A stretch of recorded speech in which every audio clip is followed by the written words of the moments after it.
This is Heliox, where evidence meets empathy. Independent, moderated, timely, deep, gentle, clinical, global, and community conversations about things that matter. Breathe easy, we go deep and lightly surface the big ideas.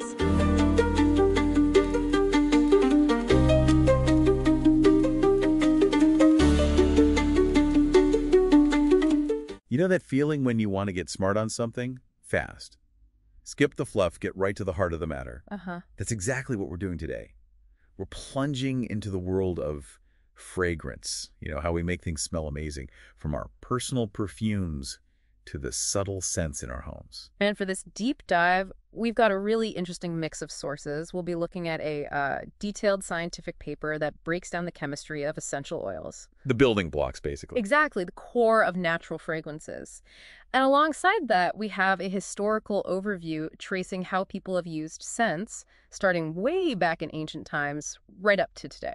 So the mission is connecting the science and the story, understanding why smells have been such a big deal for so long. Precisely, to see how the chemistry enables the history and how history has driven the search for these scents. Okay, let's get right to it then. Because this human relationship with fragrance, it's ancient, isn't it? Oh, absolutely. Civilizations you think of as foundational, Egypt, Greece, Rome, India, China, they all had this deep connection to aroma. It wasn't just a minor thing for them. Not at all. Take the Egyptians. For them, perfumes were, well, yes, a luxury item, but they were also deeply tied into their religious ceremonies, honoring gods, that sort of thing. Interesting. And they were real innovators. They developed some of the first sophisticated methods for extracting essential oils. Think jasmine, lotus. Wow.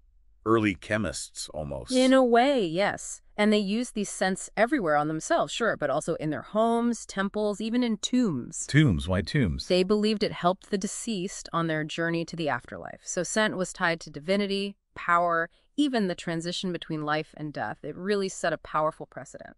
So it had real significance. It wasn't just about smelling nice. What about the Greeks? Did they pick up on that? They did. The Greeks also linked fragrance to religious rites, but also saw it as a sign of refinement, of sophistication. They developed quite elaborate fragrances from plants like lavender and incense and used them to scent both themselves and their houses. And then the Romans. Yeah. They always seem to take things up a notch. They really did. Roman life, especially in the cities, could be, well, smelly. So perfumes became widespread, partly just to cover unpleasant odors. Practical, then. Very practical. But they also improved extraction techniques and really integrated fragrance into public life. Think of the famous Roman baths as well as private homes. It paints such a different picture of the ancient world, much more sensory. Definitely. And you see similar things further east. Ancient Indian texts, the Vedas, they specifically mention things like jasmine, rose, sandalwood. The appreciation was there early on. Right. And even our word perfume, it comes from Latin perfumum, Meaning? through smoke, which hints at those very early uses, burning aromatic woods and resins. Fascinating. Okay, let's jump forth quite a bit. Modern perfumery. This is where the science really kicks in, right? Absolutely. Until, say, the mid-19th century, perfumes were almost entirely from natural sources. Plants, mostly. Sometimes animal products. Which sounds lovely, but probably limited. Very limited. And the extraction methods were often cumbersome, didn't yield much. But then came the huge advances in synthetic organic chemistry. The lab coats arrive. Pretty much. And it was revolutionary. It wasn't just a tech upgrade. It democratized fragrance. It went from being this rare luxury to something you could find everywhere. In soaps, cosmetics. Exactly. Soaps, detergents, cosmetics, even pharmaceuticals, a total shift. So are today's perfumes mostly synthetic then, or is it a mix? It's definitely a mix. Modern perfumers are really skilled at combining natural essential oils with these synthetic aromatic chemicals. It gives them a much wider palette to work with. Okay, so what are the basic parts of a perfume? You've usually got a solvent, typically ethanol and water, to carry the scent. Then fixatives, these help the fragrance last longer on the skin. They can be natural, like certain resins, or synthetic. Right, to stop it just evaporating instantly. Precisely. And then the heart of it, the essential oils or the synthetic aroma chemicals, are usually a blend, which are these complex mixes of the actual odor compounds. And how do we actually, smell them? How does it work? It's primarily through your olfactory system.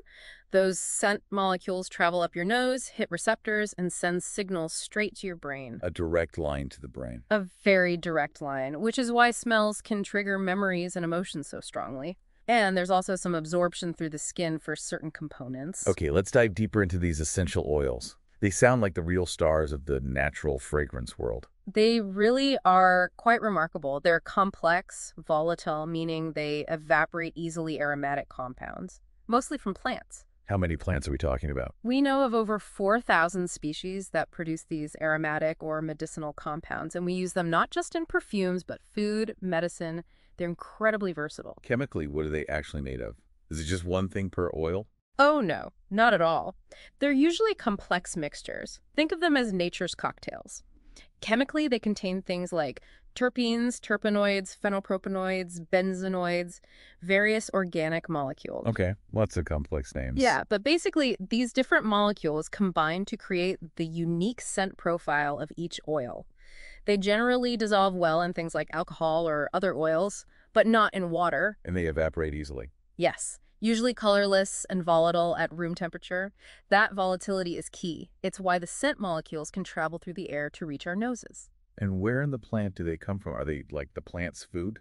Not exactly. They're called secondary metabolites. Think of them less as basic nutrition and more like the plant's specialized chemicals. For what purpose? Defense? Attraction? Both, often. They might repel pests, attract pollinators, maybe even protect against disease. They're produced in specific glands or tissues within the plant. So you find them in different parts? Exactly. Sometimes it's the flowers, like with lavender or rose. Sometimes the leaves, like peppermint or lemongrass. Or even the bark, like sandalwood, or fruit rinds, like citrus oils. Right. So getting these oils out of the plant, I imagine the methods have changed a lot over time. They really have. We've got a whole range from ancient, quite simple techniques to very modern, high-tech, and often greener methods. Okay, lay them out for us. What are the main ways? Well, you've got expression, distillation, solvent extraction, enfleurage, which is a really old one, and then newer methods like supercritical CO2 extraction and microwave-assisted extraction. Let's start with expression. Sounds straightforward, like squeezing.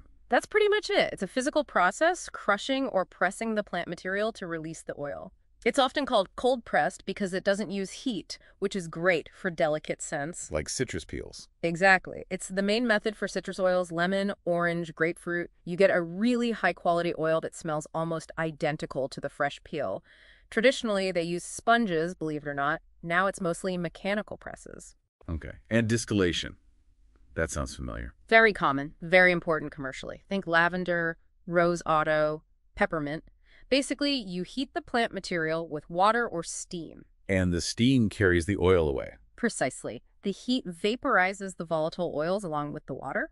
Then the steam mixture is cooled, it condenses back into liquid, and the oil, which doesn't mix with water, can be separated off.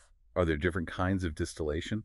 Yes, there's hydrodistillation where the plant material is boiled directly in water, steam distillation where steam is passed through it, that's probably the most common, and hydrodiffusion, which uses steam from the top down. Steam distillation is good because it often uses lower temperatures, below 100 degrees C, which helps protect heat-sensitive oils. Right. What about using solvents? That sounds a bit more industrial. It is, and it's very economically important. You use a solvent, things like hexane or petroleum ether or ethanol, that can dissolve the fragrant compounds out of the plant. So the oil dissolves into the liquid. Exactly. Then you evaporate the solvent away, and you're left with this semi-solid, waxy mix called a concrete. It contains the essential oil, but also plant waxes and resins. So not the pure oil yet. Not quite. To get the pure oil, or what's called an absolute, you typically wash the concrete with alcohol. The essential oil dissolves in the alcohol, leaving the waxes behind. Then you carefully remove the alcohol. That sounds like it might capture more delicate scents. It often does, yeah. It can sometimes produce a fragrance closer to the living flower than distillation, especially for things like jasmine or rose absolute. It's also used for animal-derived scents, historically, like civet or ambergris. Okay, now enfleurage. That sounds fancy. Old-fashioned. Both. It's one of the oldest methods, especially for flowers whose scent is easily damaged by heat, like jasmine or tuberose. It uses fat, odorless, solid fat to absorb the fragrance. How does that work? In cold enfleurage, you'd spread fat on sheets of glass in a frame, cover it with fresh petals, leave them, then replace them with fresh ones, over and over until the fat is saturated with scent. Wow, that sounds incredibly labor-intensive. It is. There's also hot enfleurage, where you gently heat the fat and stir the plant material in. Either way, the fragrant fat is called enfleurage pomade. Then you extract the oil from the pomade using alcohol to get the absolute. But not used much anymore. Much less common now. The yields are low, it's a lot of handling, and the fat can go rancid. But historically, it was crucial for certain floral notes. Okay, on to the modern greener techniques you mentioned. Supercritical fluid extraction. Right, SFE. This uses fluids, usually carbon dioxide, heated and pressurized beyond their critical point. In this supercritical state, CO2 acts like a liquid solvent but diffuses like a gas. So it gets everywhere but dissolves things well. Exactly. It penetrates the plant material easily and dissolves the essential oils. CO2 is great because it's non-toxic, non-flammable, and leaves no residue. Once you release the pressure, the CO2 just turns back into a gas and bubbles away, leaving the pure oil. That sounds very clean. It is. You can even adjust the pressure and temperature to selectively extract different compounds. It's used for things like eucalyptus and lavender. And the other modern one, microwave assisted. MAE, microwave assisted extraction. This basically uses microwave energy to speed up traditional solvent extraction. The microwaves heat the water inside the plant cells very rapidly. Making them burst. Essentially, yes. They rupture, releasing the essential oil into the solvent much faster, often using less solvent and energy than conventional methods. Other variations. Yes, you can do it under pressure, or even without adding any solvent at all, just using the plant's own water.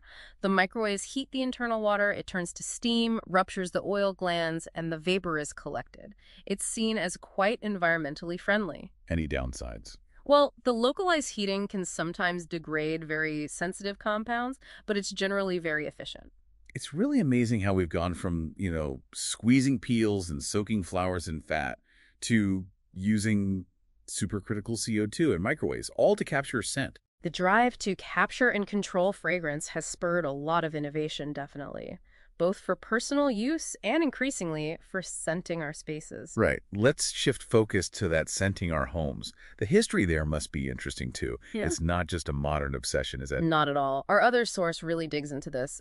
Back in the Middle Ages, especially in crowded towns, well, sanitation wasn't great. Understatement of the year, probably. Probably. So a lot of early home fragrance was purely practical, covering up unpleasant smells. People used simple scent waters or burned aromatic herbs and woods. Just to make life more bearable. Pretty much. But even then, for the nobility, it started to become more than that. They'd use scent-burning resins, scattering herbs like rosemary, lavender, juniper to create a more pleasant atmosphere for events and gatherings. So a bit of ambiance setting, too. Yes.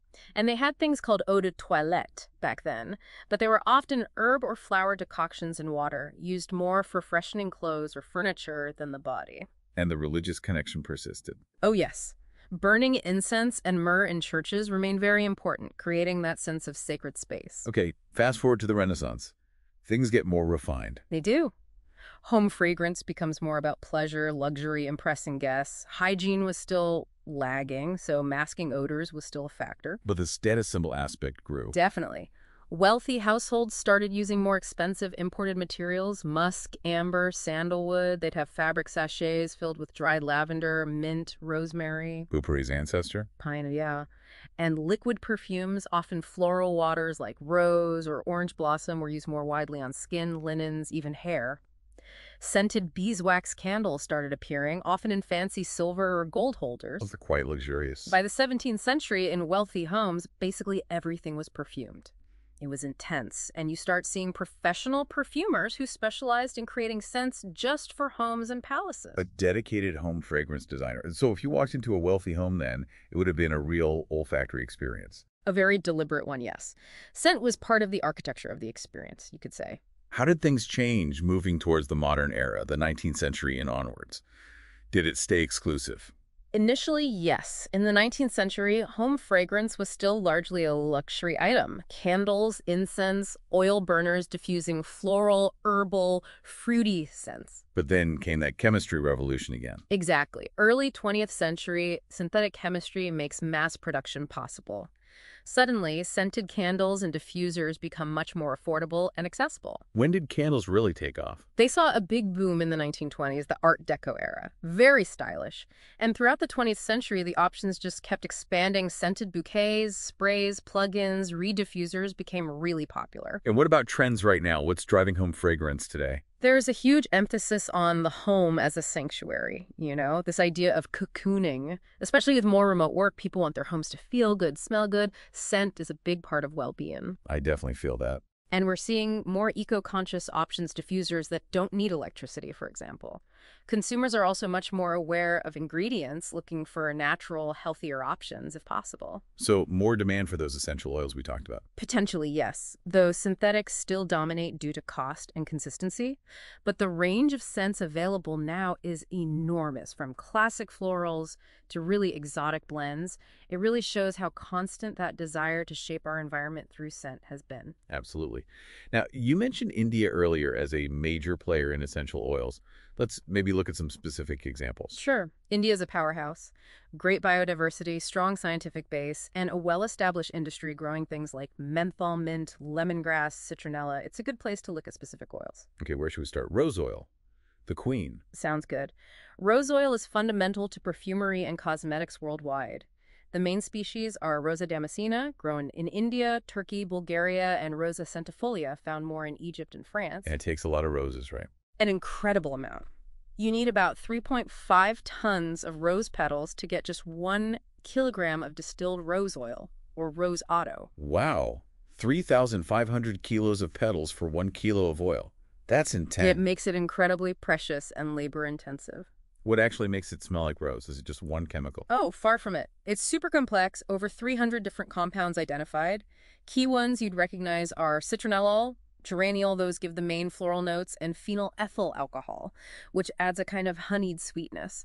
But there are loads of trace elements that add nuance. And different roses smell slightly different. Yes, and even the same type grown elsewhere. For example, studies on the Rana Sahiba cultivar in India found phenyl ethyl alcohol was a major component in its rose water, along with geraniol and citronellol. How do they get the oil out, given how delicate the petals are? Two main ways. There's distillation hydro or steam, which produces rose otto, or attar of rose.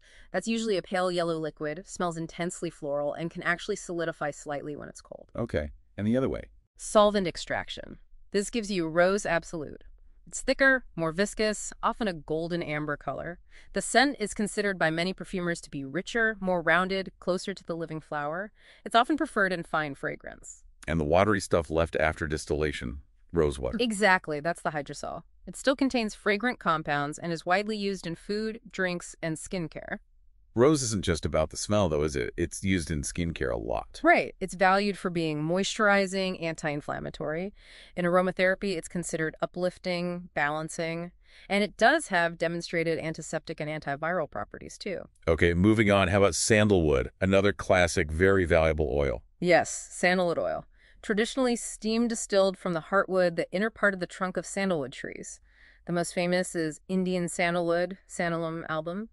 But Australian sandalwood, Santalum spicatum, is also used. What gives it that distinctive, creamy, woody, long-lasting scent? It's mainly down to specific types of alcohol molecules called sesquiterpene alcohols, particularly two called alpha-santalol and beta-santalol. They make up over 90% of high-quality sandalwood oil. And Indian sandalwood has the most. Santalum album heartwood generally has the highest oil content and the highest percentage of these santalols, which is why it's so prized. But the exact makeup varies species, where it grew, age of the tree, even how it was extracted. How is it extracted? Is it just distillation again? Mostly steam distillation nowadays. The heartwood is chipped or powdered, and then steam is passed through it for a long time, often 24 hours or more, to coax the oil out. Yield is around 3–4%. Takes a while. It does. Traditional hydrodistillation was even longer and had a risk of burning the oil. Supercritical CO2 extraction is also being used now, and some research suggests using CO2 in its subcritical state might be even more efficient. And its uses beyond perfume. Well, in perfume, it's fantastic, a great base note, really tenacious, and it acts as a fixative, helping other scents last longer, but it also has a long history in traditional medicine. Like Ayurveda. Exactly. Used as an antiseptic, diuretic to reduce fever, Also for things like headaches, stomach issues, urinary tract infections. It's quite versatile. Okay, let's switch gears to something maybe more familiar day to day. Peppermint oil. Ah, yes, Mentha piperita, a very common aromatic herb. Its essential oil is huge in flavoring, perfume, and pharmaceuticals. What gives it that punchy, cool, minty kick? The main players are oxygenated monoterpenes. The star is menthol. That's what gives you the minty smell and that characteristic cooling sensation on the skin or in the mouth. Makes up 30–50% usually. Are there other important bits? Sure, there's menthone, also minty, 1,4,8-cineol, more camphor-like. Neomenthol menthol acetate adds a slightly fruity note, and traces of others like limon. The exact blend varies. How do they usually get peppermint oil out? Steam distillation is very common commercially. Solvent extraction with ethanol is also used, as is soxhlet extraction using hexane, especially maybe for analytical purposes. And uses. We know flavoring, obviously. Big time flavoring, yeah. In perfumery, it adds that fresh, clean, invigorating note, often in things like toothpaste, shower gels, some colognes, and pharmaceuticals rely on it heavily. What kind of things? It's well known for helping with digestive issues like IBS, nausea, also used in remedies for colds, congestion, headaches, often applied topically for that cooling relief. Right. Okay, one more lemongrass oil. Lemongrass, Cymbopogon citretus, that tall, grassy plant you see, originally from Southeast Asia. The leaves give us an essential oil used across loads of industries. Pharmaceuticals, food, perfume again. Yep, all those, plus cosmetics and even agriculture, maybe as a natural pesticide. It has that lovely, refreshing, citrusy, slightly earthy scent, often described as calming. Does it have other properties too? Research shows it has antioxidant, antimicrobial, antifungal, anti-inflammatory effects, even some potential anti-cancer activity is being studied. What's the main scent compound? Is it lemon-like? The dominant component is called citral. It's actually two related isomers, neural and geraniol, and they give that strong lemony aroma. The citral content is often used as a measure of the oil's quality. And other things in there too. Yes. Other terpenes like limon, which is also in citrus peels, myrcene, geraniol, like in rose, citronellol. Again, the exact mix depends on growing conditions, harvest time, extraction. How is lemongrass oil usually extracted? Steam distillation and hydrodistillation are the most common commercially. You basically boil the leaves or pass steam through them. Yields can vary quite a bit, maybe 0.2% up to nearly 2%. Are newer methods used? Solvent extraction is used, though contamination can be a concern. Microwave-assisted methods and supercritical CO2 are being explored too, but distillation remains popular for its cost-effectiveness. And its uses are really broad then? Very broad, thanks to that appealing aroma and its various biological activities. A very useful oil. This has been absolutely fascinating. We've gone from, ancient Egyptians burning incense to modern labs using supercritical CO2. All in pursuit of scent. It really highlights how deeply ingrained our connection to fragrance is, driven by everything from spiritual belief and practical need to pure pleasure and sophisticated chemistry. We've seen how essential oils are these incredible natural chemical factories. And how our ability to extract and understand them has completely shaped the perfumes we wear and the way our homes smell today. It's this constant interplay between history, culture, and science. So thinking about all this long history and the cutting-edge science, it does make you wonder about the future, doesn't it? Especially with the whole natural versus synthetic debate and thinking about sustainability and well-being. How might things evolve? That's a really interesting question to ponder. Will we see an even bigger push towards verifiably sustainable sourcing? Will green chemistry lead to even more sophisticated extraction methods? Or maybe new ways to blend naturals and synthetics? Perhaps. And how will our growing understanding of how scent affects our brains, our emotions, our health? How will that shape the fragrances created tomorrow, both for ourselves and for our living spaces? Lots to think about. It definitely makes you appreciate what goes into that bottle of perfume or that scented candle, doesn't it? It really does. The history, the chemistry, the sheer human effort over millennia. Well, hopefully, for you listening, the next time you catch a whiff of something lovely, you'll think about that incredible journey. Until our next deep dive, keep those senses sharp. Thanks for listening today. 4 recurring narratives underlie every episode: boundary dissolution, adaptive complexity, embodied knowledge, and quantum-like uncertainty. These aren't just philosophical musings, but frameworks for understanding our modern world. We hope you continue exploring our other podcasts, responding to the content, and checking out our related articles at helioxpodcast.substack.com.